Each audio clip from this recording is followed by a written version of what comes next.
빛과 실. 지난해 1월 이사를 위해 창고를 정리하다 낡은 구두 상자 하나가 나왔습니다. 열어보니 유년 시절에 쓴 일기장 연화문건이 담겨 있었습니다. 표지에 시집이라는 단어가 연필로 적힌 얇은 중철 제본을 발견한 것은 그 포개어진 일기장들 사이에서였습니다. A5 크기의 갱지 5장을 절반으로 접고 스테이플러로 중철한 조그만 책자. 제목 아래에는 삐뚤빼뚤한 선 2개가 나란히 그려져 있었습니다. 왼쪽에서부터 올라가는 6단의 계단 모양 선 하나와 오른쪽으로 내려가는 7단의 계단 같은 선 하나.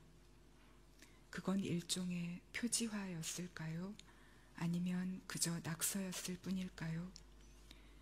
책자의 뒤쪽 표지에는 1979라는 연도와 내 이름이, 내지에는 모두 8편의 시들이 표지 제목과 같은 연필 필적으로 또박또박 적혀 있었습니다. 페이지의 하단마다에는 각기 다른 날짜들이 시간순으로 기입되어 있었습니다. 8살 아이답게 천진하고 서툰 문장들 사이에서 4월의 날짜가 적힌 시 한 편이 눈에 들어왔습니다. 다음에 2행짜리 연들로 시작되는 시였습니다. 사랑이란 어디 있을까? 팔딱팔딱 뛰는 나의 가슴 속에 있지. 사랑이란 무엇일까? 우리의 가슴과 가슴 사이를 연결해주는 금실이지. 40여 년의 시간을 단박에 건너 그 책자를 만들던 오후의 기억이 떠오른 건 그 순간이었습니다. 볼펜 깍지를 끼운 몽당 연필과 지우개 가루, 아버지의 방에서 몰래 가져온 커다란 철제 스테이플러. 곧 서울로 이사하게 된다는 것을 알게 된 뒤 그동안 자투리 종이들과 공책들과 문제집의 여백, 일기장 여기저기에 끄적여 놓았던 시들을 추려 모아두고 싶었던 마음도 이어 생각났습니다. 그 시집을 다 만들고 나자 어째서인지 누구에게도 보여주고 싶지 않아졌던 마음도. 일기장들과 그 책자를 원래대로 구두상자 안에 포개어 넣고 뚜껑을 덮기 전 이 시가 적힌 면을 휴대폰으로 찍어두었습니다. 그 8살 아이가 사용한 단어 몇 개가 지금의 나와 연결되어 있다고 느꼈기 때문입니다. 뛰는 가슴 속 내 심장, 우리의 가슴과 가슴 사이, 그걸 잇는 금실, 빛을 내는 실. 그 후 14년이 흘러 처음으로 시를, 그 이듬해에 단편소설을 발표하며 나는 쓰는 사람이 되었습니다. 다시 5년이 더 흐른 뒤에는 약 3년에 걸쳐 완성한 첫 장편소설을 발표했습니다. 시를 쓰는 일도 단편소설을 쓰는 일도 좋아했지만 지금도 좋아합니다. 장편소설을 쓰는 일에는 특별한 매혹이 있었습니다. 완성까지 아무리 짧아도 1년, 길게는 7년까지 걸리는 장편소설은 내 개인적 삶의 상당한 기간들과 맞바꿈됩니다. 바로 그 점이 나는 좋았습니다.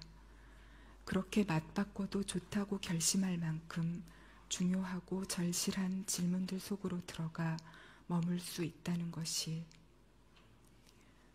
하나의 장편 소설을 쓸 때마다 나는 질문들을 견디며 그 안에 삽니다. 그 질문들의 끝에 다다를 때 대답을 찾아낼 때가 아니라 그 소설을 완성하게 됩니다. 그 소설을 시작하던 시점과 같은 사람일 수 없는, 그 소설을 쓰는 과정에서 변형된 나는 그 상태에서 다시 출발합니다. 다음의 질문들이 사슬처럼 또는 도미노처럼 포개어지고 이어지며 새로운 소설을 시작하게 됩니다. 세 번째 장편소설인 채식주의자를 쓰던 2003년부터 2005년까지 나는 그렇게 몇 개의 고통스러운 질문들 안에서 머물고 있었습니다. 한 인간이 완전하게 결백한 존재가 되는 것은 가능한가? 우리는 얼마나 깊게 폭력을 거부할 수 있는가?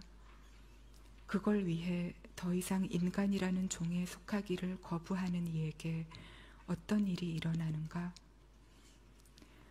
폭력을 거부하기 위해 육식을 거부하고 종래에는 스스로 식물이 되었다고 믿으며 물 외에 어떤 것도 먹으려 하지 않는 여주인공 영희는 자신을 구원하기 위해 매 순간 죽음에 가까워지는 아이러니 안에 있습니다. 사실상 두 주인공이라고 할 수 있는 영혜와 인희의 자매는 소리 없이 비명을 지르며 악몽과 부서짐의 순간들을 통과해 마침내 함께 있습니다. 이 소설의 세계 속에서 영혜가 끝까지 살아있기를 바랐으므로 마지막 장면은 앰뷸런스 안입니다. 타오르는 초록의 불꽃 같은 나무들 사이로 구급차는 달리고 깨어있는 언니는 뚫어지게 창밖을 쏘아봅니다. 대답을 기다리듯 무엇인가에 항의하듯 이 소설 전체가 그렇게 질문의 상태에 놓여 있습니다. 응시하고 저항하며 대답을 기다리며 그 다음의 소설 바람이 분다 가라는 이 질문들에서 더 나아갑니다. 폭력을 거부하기 위해 삶과 세계를 거부할 수는 없다. 우리는 결국 식물이 될 수 없다. 그렇다면 어떻게 나아갈 것인가? 정체와 이탈릭체의 문장들이 충돌하며 흔들리는 미스터리 형식의 이 소설에서 오랫동안 죽음의 그림자와 싸워왔던 여주인공은 친구의 돌연한 죽음이 자살이 아니라는 것을 증명하기 위해 목숨을 걸고 분투합니다. 마지막 장면에서 죽음과 폭력으로부터 온 힘을 다해 배로 기어 나오는 그녀의 모습을 쓰며 나는 질문하고 있었습니다. 마침내 우리는 살아남아야 하지 않는가? 생명으로 진실을 증거해야 하는 것 아닌가? 다섯 번째 장편소설인 히라버시가는 그 질문에서 다시 더 나아갑니다. 우리가 정말로 이 세계에서 살아나가야 한다면 어떤 지점에서 그것이 가능한가? 말을 잃은 여자와 서서히 시력을 잃어가는 남자는 각자의 침묵과 어둠 속에서 고독하게 나아가다가 서로를 발견합니다. 이 소설을 쓰는 동안 나는 촉각적 순간들에 집중하고 싶었습니다. 침묵과 어둠 속에서 손톱을 바싹 깎은 여자의 손이 남자의 손바닥에 몇 개의 단어를 쓰는 장면을 향해 이 소설은 느린 속력으로 전진합니다. 영원처럼 부풀어 오르는 순간의 빛 속에서 두 사람은 서로에게 자신의 연한 부분을 보여줍니다.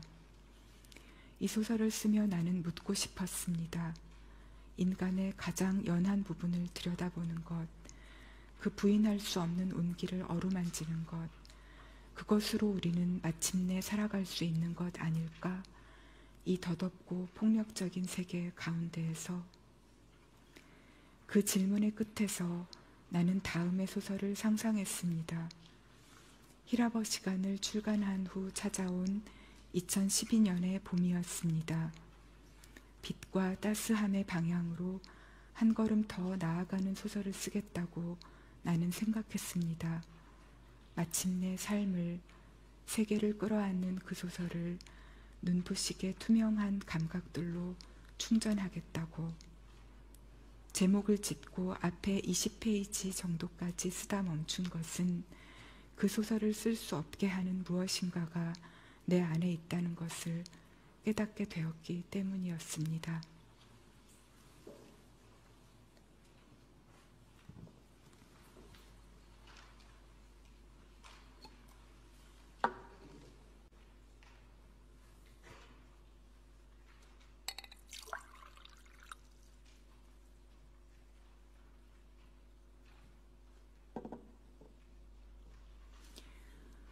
그 시점까지 나는 광주에 대해 쓰겠다는 생각을 단 한 번도 해보지 않았습니다. 1980년 1월 가족과 함께 광주를 떠난 뒤 4개월이 채 지나지 않아 그곳에서 학살이 벌어졌을 때 나는 9살이었습니다.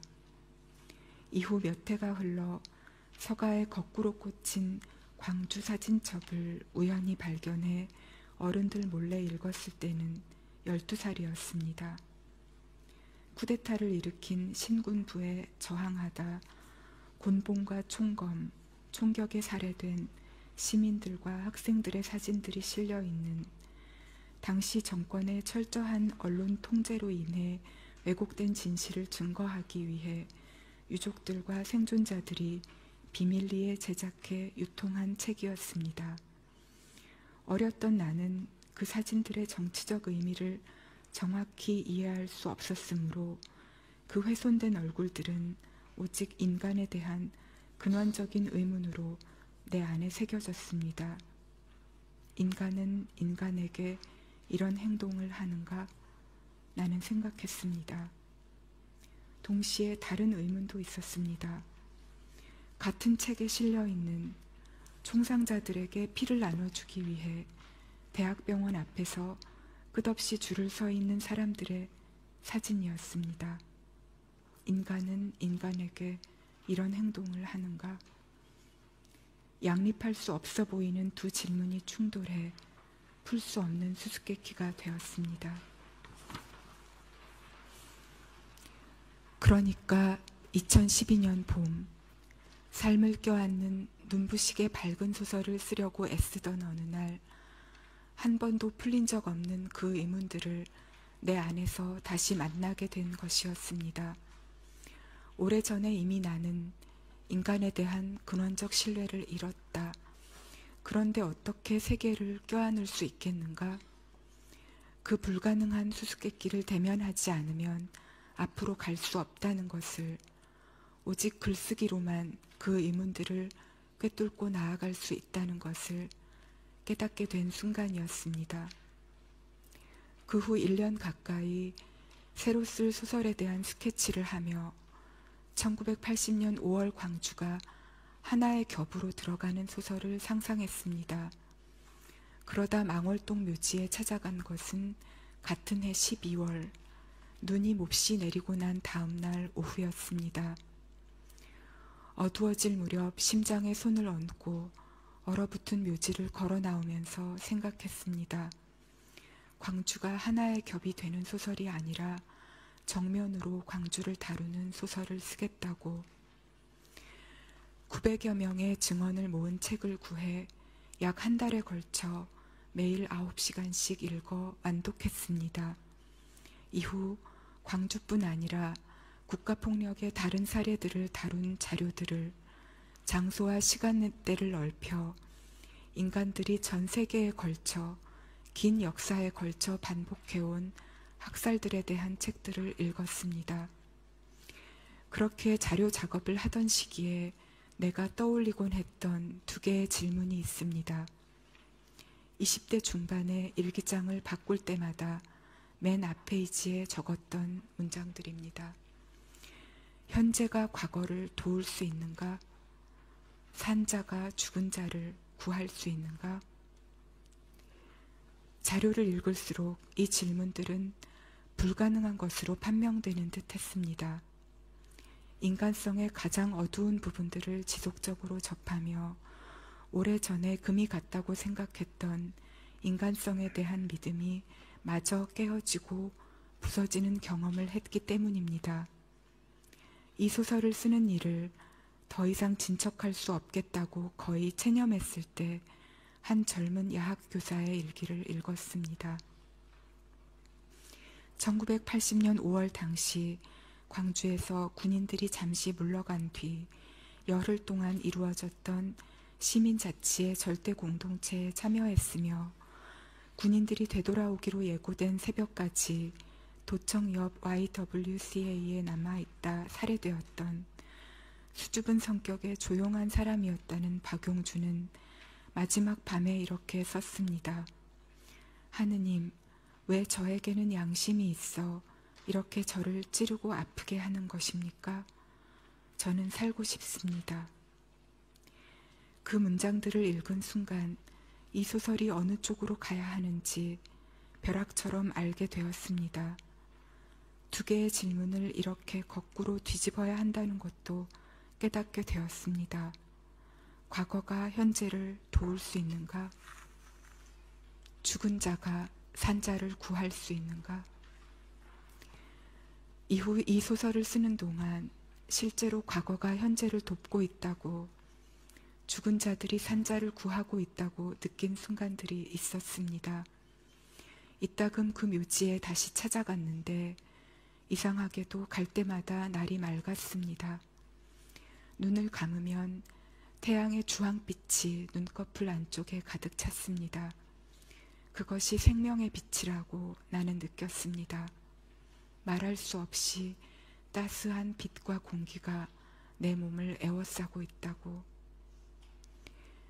12살에 그 사진첩을 본 이후 품게 된 나의 의문들은 이런 것이었습니다. 인간은 어떻게 이토록 폭력적인가? 동시에 인간은 어떻게 그토록 압도적인 폭력의 반대편에 설 수 있는가? 우리가 인간이라는 종에 속한다는 사실은 대체 무엇을 의미하는가? 인간의 참혹과 존엄 사이에서 두 벼랑 사이를 잇는 불가능한 허공의 길을 건너려면 죽은 자들의 도움이 필요했습니다. 이 소설의 주인공인 어린 동호가 어머니의 손을 힘껏 끌고 햇빛이 비치는 쪽으로 걸었던 것처럼, 당연하게도 나는 그 망자들에게, 유족들과 생존자들에게 일어난 어떤 일도 돌이킬 수 없었습니다. 할 수 있는 것은 내 몸의 감각과 감정과 생명을 빌려드리는 것 뿐이었습니다. 소설의 처음과 끝에 촛불을 밝히고 싶었기에 당시 시신을 수습하고 장례식을 치르는 곳이었던 상무관에서 첫 장면을 시작했습니다. 그곳에서 15살의 소년 동호가 시신들 위로 흰 천을 덮고 촛불을 밝힙니다. 파르스름한 심장 같은 불꽃의 중심을 응시합니다. 이 소설의 한국어 제목은 소년이 온다입니다. 온다는 오다라는 동사의 현재형입니다.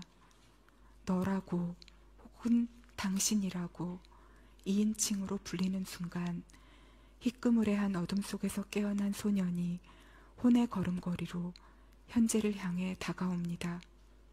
점점 더 가까이 걸어와 현재가 됩니다. 인간의 잔혹성과 존엄함이 극한의 형태로 동시에 존재했던 시공간을 광주라고 부를 때, 광주는 더 이상 한 도시를 가리키는 고유명사가 아니라 보통 명사가 된다는 것을 나는 이 책을 쓰는 동안 알게 되었습니다.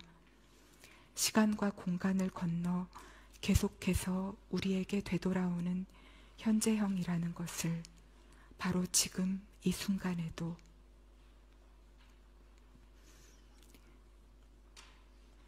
그렇게 소년이 온다를 완성해 마침내 출간한 2014년 봄, 나를 놀라게 한 것은 독자들이 이 소설을 읽으며 느꼈다고 고백해온 고통이었습니다. 내가 이 소설을 쓰는 과정에서 느낀 고통과 그 책을 읽은 사람들이 느꼈다고 말하는 고통이 연결되어 있다는 사실에 대해 나는 생각해야만 했습니다. 그 고통의 이유는 무엇일까? 우리는 인간성을 믿고자 하기에 그 믿음이 흔들릴 때 자신이 파괴되는 것을 느끼는 것일까? 우리는 인간을 사랑하고자 하기에 그 사랑이 부서질 때 고통을 느끼는 것일까? 사랑에서 고통이 생겨나고 어떤 고통은 사랑의 증거인 것일까? 같은 해 6월에 꿈을 꾸었습니다. 성근 눈이 내리는 벌판을 걷는 꿈이었습니다. 벌판 가득 수천 수만 그루의 검은 통나무들이 심겨 있고 하나하나의 나무 뒤쪽마다 무덤의 봉분들이 있었습니다. 어느 순간부터 운동화 아래에 물이 밟혀 뒤를 돌아보자 지평선인 줄 알았던 벌판의 끝에서부터 바다가 밀려 들어오고 있었습니다. 왜 이런 곳에다 이 무덤들을 썼을까? 나는 스스로에게 물었습니다. 아래쪽 무덤들의 뼈들은 모두 쓸려가 버린 것 아닐까? 위쪽 무덤들의 뼈들이라도 옮겨야 하는 것 아닐까? 더 늦기 전에 지금. 하지만 어떻게 그게 가능할까? 나에게는 삽도 없는데, 벌써 발목까지 물이 차오르고 있는데. 꿈에서 깨어나 아직 어두운 창문을 보면서 이 꿈이 무엇인가 중요한 것을 말하고 있다고 느꼈습니다. 꿈을 기록한 뒤에는 이것이 다음 소설의 시작이 될 것 같다는 생각을 했습니다. 그것이 어떤 소설일지 아직 알지 못한 채 그 꿈에서 뻗어나갈 법한 몇 개의 이야기를 앞머리만 썼다 지우기를 반복하다가 2017년 12월부터 2년여 동안 제주도에 월세방을 얻어 서울을 오가는 생활을 했습니다. 바람과 빛과 눈비가 매 순간 강렬한 제주의 날씨를 느끼며 숲과 바닷가와 마을길을 걷는 동안 소설의 윤곽이 차츰 또렷해지는 것을 느꼈습니다. 소년이 온다를 쓸 때와 비슷한 방식으로 학살 생존자들의 증언들을 읽고 자료를 공부하며 언어로 치환하는 것이 거의 불가능하게 느껴지는 잔혹한 세부들을 응시하며 최대한 절제하여 써간 작별하지 않는다를 출간한 것은 검은 나무들과 밀려오는 바다의 꿈을 꾼 아침으로부터 약 7년이 지났을 때였습니다. 소설을 쓰는 동안 사용했던 몇 권의 공책들에 나는 이런 메모를 했습니다. 생명은 살고자 한다. 생명은 따뜻하다. 죽는다는 건 차가워지는 것. 얼굴에 쌓인 눈이 녹지 않는 것. 죽인다는 것은 차갑게 만드는 것. 역사 속에서의 인간과 우주 속에서의 인간, 바람과 해류, 전 세계를 잇는 물과 바람의 순환, 우리는 연결되어 있다. 연결되어 있다. 부디. 이 소설은 모두 3부로 이루어져 있습니다. 1부의 여정이 화자인 경하가 서울에서부터 제주 중산간에 있는 인선의 집까지 한 마리 새를 구하기 위해 폭설을 뚫고 가는 횡의 길이라면 2부는 그녀와 인선이 함께 인간의 밤 아래로 1948년 겨울 제주도에서 벌어졌던 민간인 학살의 시간으로 심해 아래로 내려가는 수직의 길입니다. 마지막 3부에서 두 사람이 그 바다 아래에서 촛불을 밝힙니다. 친구인 경하와 인선이 촛불을 넘겼다가 다시 건네받듯 함께 끌고 가는 소설이지만 그들과 연결되어 있는 진짜 주인공은 인선의 어머니인 정심입니다. 학살에서 살아남은 뒤 사랑하는 사람의 뼈 한 조각이라도 찾아내 장례를 치르고자 싸워온 사람, 애도를 종결하지 않는 사람, 고통을 품고 망각에 맞서는 사람, 작별하지 않는 사람, 평생에 걸쳐 고통과 사랑이 같은 밀도와 온도로 끓고 있던 그녀의 삶을 들여다보며 나는 묻고 있었던 것 같습니다. 우리는 얼마나 사랑할 수 있는가?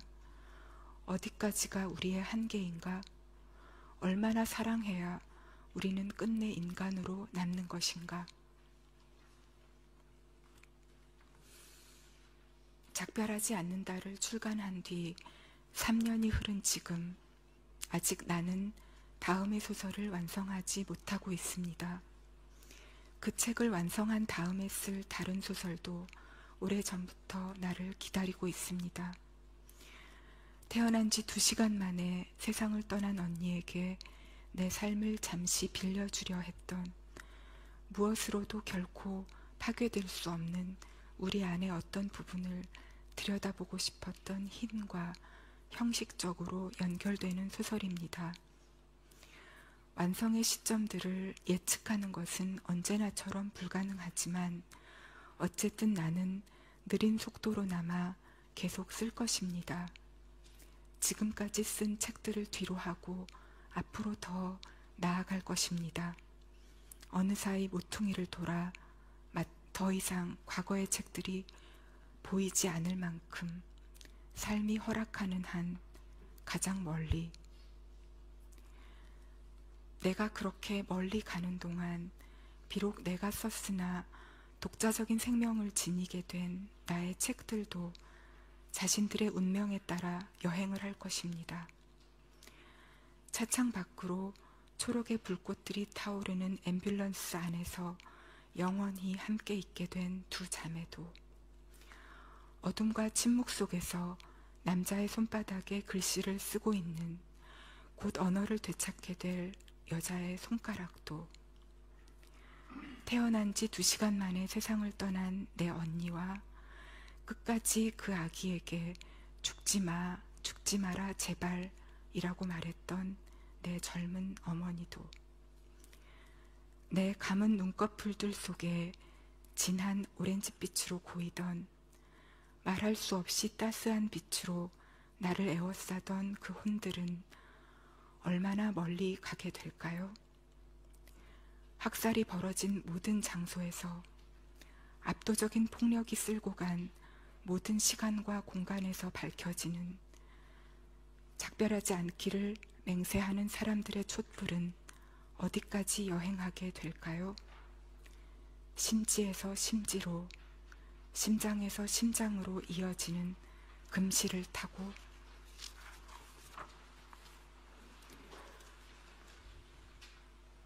지난해 1월 낡은 구두상자에서 찾아낸 중철 제본에서 1979년 4월에 나는 2개의 질문을 스스로에게 하고 있었습니다. 사랑이란 어디 있을까? 사랑은 무엇일까?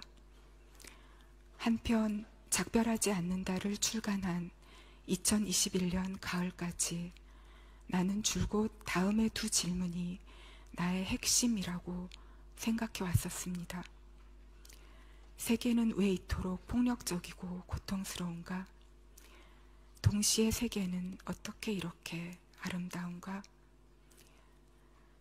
이 2 질문 사이의 긴장과 내적 투쟁이 나의 글쓰기를 밀고 온 동력이었다고 오랫동안 믿어왔습니다.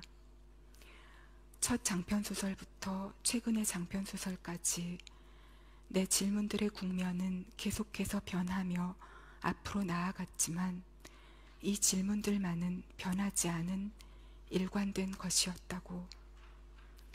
그러나 2, 3년 전부터 그 생각을 의심하게 되었습니다.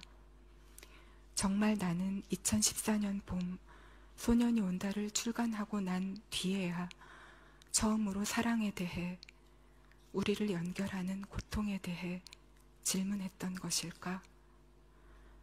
첫 소설부터 최근의 소설까지 어쩌면 내 모든 질문들의 가장 깊은 겹은 언제나 사랑을 향하고 있었던 것 아닐까? 그것이 내 삶의 가장 오래고 근원적인 배움이었던 것은 아닐까?